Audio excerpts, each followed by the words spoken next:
2009. Benetton Flyer 550 Sandek, Yamaha F100 4-stroke, 700 radnih sati, kompletno uređeno plovilo, potpuno novi Lowrance Hook 7 sa HDI sondom, nova komanda sa sajlama, potpuno nova sjedišta u kokpitu, stol u kokpitu, tuš na krmi,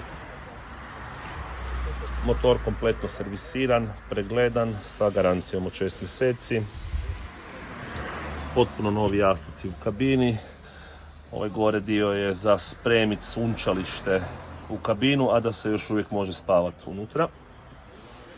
Potpuno novi inox bimini top XXL, znači prekriva kompletan kokpit.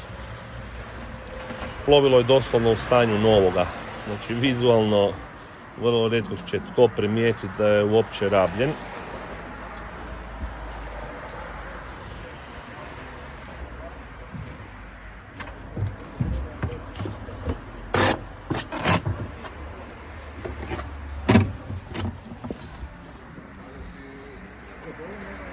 Motor u izvrsnom stanju, hidrauličan sistem upravljanja. Đelkot nigdje nema jednu ogrebotinu, kompletno ispoliran, očišćen.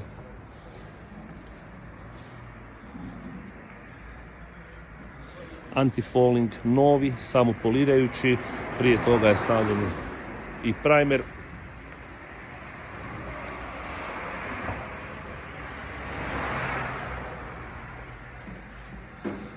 Potpuno spreman za korištenje, bez ikakvih ulaganja.